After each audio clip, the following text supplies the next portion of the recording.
Yoma Daf Ain Aleph.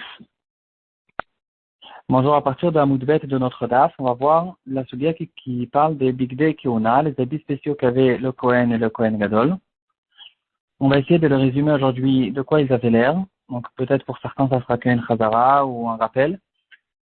Peut-être que pour d'autres il y aura quand même quelques Hidushim.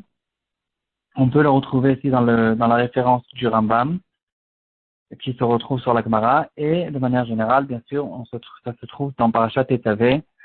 Dans cette paracha, Hachem a ordonné à Moshe Rabbeinu de faire exactement ces 8 habits dans tous les détails. Alors pour le Kohen Ediot, il y avait 4 habits. Donc c'était la Ketonet, c'était une tunique. Mirnasaim, c'est un caleçon, un petit pantalon. Avnet, c'est la ceinture. Et Mikbaat, c'est un turban, un chapeau, qui se trouvait sur la tête du Kohen Ediot. Après, on va rentrer un petit peu plus dans les détails. Le Kohen Gadol avait ces 4-là, et il en avait encore 4. Donc, il rajoutait sur lui le Me'il, c'était une sorte de manteau bleu, avec les clochettes en bas. Le Ephod, c'est une sorte de tablier. Le Choshen, c'est ce qu'on appelle le pectoral. C'était, ça se trouvait en fait sur sa poitrine, avec avec des pierres précieuses, sur lesquelles il y avait écrit le nom des 12 tribus. Et bien sûr, le titre, c'était une plaque qui se trouvait sur son front, sur lequel il y avait écrit Kodesh le Hashem, avec le nom d'Hashem des 4 lettres.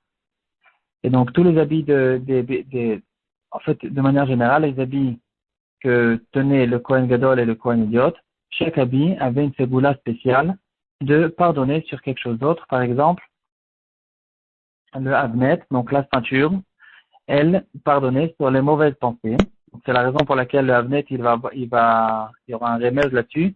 Le Avnet, en fait, c'était une très très longue ceinture qui faisait 32 amot, une quinzaine de mètres, et il le tournait plusieurs fois autour de lui. Et pourquoi 32 amot? Parce que 32, c'est la gematria du mot lève, et donc les mauvaises pensées qui se trouvent dans le cœur. C'est sur cela que le Avnet vient réparer. Aussi, par exemple, le Me'il sur lequel ils avaient les clochettes, donc ça fait du bruit, ça vient réparer la Shonara. Aussi, certains habits ils venaient réparer la Avodazara, ou bien les corbanotes qui étaient faits Betum'a, etc. Maintenant, on va essayer un petit peu de rentrer dans les détails de quoi ils avaient l'air.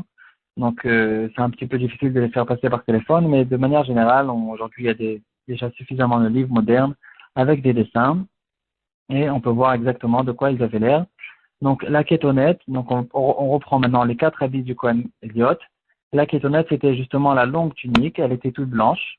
Elle avait aussi des manches qui étaient faites à part et qui étaient cousues après. Et elle lui arrivait jusqu'aux pieds. Donc, apparemment, chaque Kohen avait une kétonette qui était en fonction de sa taille. Un Kohen qui était petit, il avait une petite kétonette, une petite tunique. Quelqu'un qui était plus grand, plus haut, il avait une tunique plus longue justement pour que la kétonette lui arrive jusqu'aux pieds. Le Michnasayim, c'est le caleçon, c'est une sorte de petit pantalon qui se retrouvait le plus proche de sa peau, en dessous de tous les habits. Et au-dessus du Michnasayim, on mettait la kétonette qu'on vient de voir. Le Havnet, c'est la ceinture. Donc on a dit qu'elle faisait 32 amot et elle était de 4 matériaux. Principalement, il y avait le lin qui était blanc et de manière générale, tous les habits du Kohen Ediot étaient blancs. La mikbaat, donc c'est le turban, le chapeau, il était aussi fait d'une très longue bande de lin qui était tournée plusieurs fois sur la tête du Kohen, comme on connaît un petit peu dans les photos du Ben Ishraï. Une sorte de chapeau qui était en fait, c'était une longue bande qui, quand on la faisait tourner plusieurs fois autour de la tête et d'une manière spéciale, ça nous donne la forme d'un chapeau. Donc le chapeau du Kohen Ediot, il s'appelait Mikbaat, et du Kohen Gadol, il s'appelait Mitznefet. Donc en fait, c'était exactement la même chose. C'était une longue bande qui était tournée autour de la tête, mais celle du Kohen Ediot, elle était faite un peu de manière pointue, et celle du Kohen Gadol, elle était faite un peu de manière plus arrondie, plus large. Donc tous ces habits-là, c'était des habits qui étaient blancs et faits de lin. Maintenant, on va rajouter les 4 habits du Kohen Gadol. Donc les Kohen Gadol, ils mettaient bien sûr ces 4 habits qu'on vient de voir. Et par-dessus, il rajoutait encore 4. Donc le Me'il, c'était le manteau qui était fait de laine. Il était tout bleu, il était peint en bleu. Et il n'avait pas de manches. Et comme on connaît le Meil, il y avait en bas 72 sortes de boules qui étaient faites de tissu, en forme de grenade, au fait, que la Torah appelle des grenades, et aussi des clochettes, qui vient nous apprendre à derrière que quand quelqu'un rentre, même chez lui à la maison, alors il est bien de toquer, de montrer qu'il arrive et de ne pas rentrer en surprise. Ensuite, il y avait le éphod, c'était une sorte de tablier. Donc, en fait, en général, quand on s'imagine un tablier, on s'imagine la partie principale qui est devant et derrière, il y a une ceinture. Ici, en fait, c'était le contraire. La partie principale du tissu, il était derrière. Et par contre, il avait la ceinture qui arrivait jusqu'à devant. Donc, il y avait deux bandes qui étaient faites du même tissu, qui arrivaient jusqu'à devant lui. Donc, il attachait devant lui. Et en plus de ça, il y avait deux bandes qui montaient sur ses épaules et qui revenaient de l'autre côté et qui s'attachaient maintenant sur le Rochen. Donc maintenant, on passe tout de suite au Rochen. Donc, il y avait deux bandes, juste avant qu'on passe au Rochen. Ces deux bandes-là qui montaient sur ses épaules, elles arrivaient jusqu'à la hauteur de ses épaules.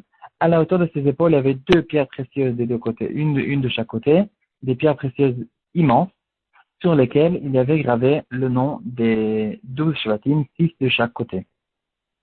Et ensuite, le Rochen, c'est au fait un habit qui était rattaché tout le temps avec le éphod. On va le voir dans deux dapim, qu'il y a une interdiction de la Torah de détacher le éphod du Rochen. Il devait être tout le temps attaché les uns avec les autres. Et même le Kohen Gadol, quand il va l'enlever, le éphod et le Rochen, ils devront être tout le temps rattachés l'un avec l'autre.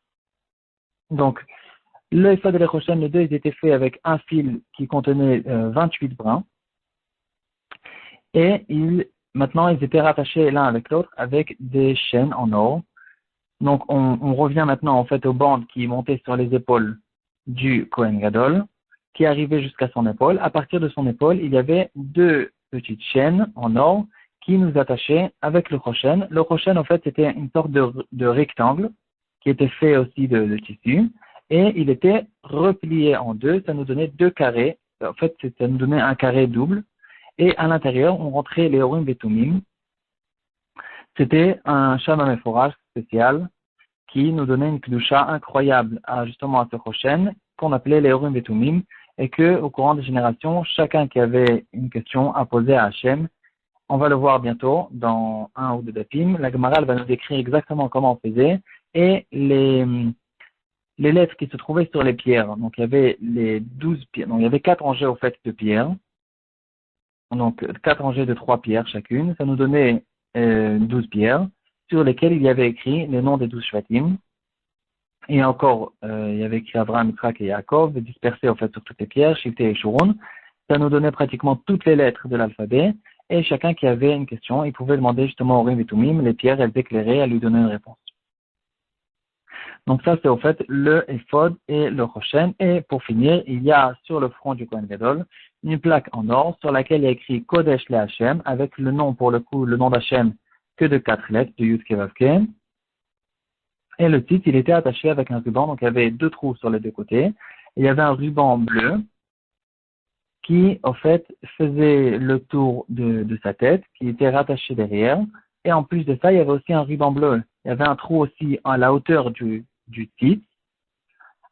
À la hauteur de cette plaque, au milieu, il y avait encore un trou. Et il y avait là-bas encore un ruban qui montait au-dessus du chapeau et qui redescendait de l'autre côté du chapeau et qui s'attachait derrière avec les 2 rubans qui passaient sur les côtés. Donc le titre, il vient faire une kapara sur les corbanotes qu'on a fait Betouma et aussi sur la chutzpah, sur l'orgueil, quelqu'un qui se prend pour quelqu'un. C'est le front, c'est le titre qui vient réparer, qui vient pardonner justement sur cette avéra. Donc de quelle manière il les mettait, maintenant on va finir.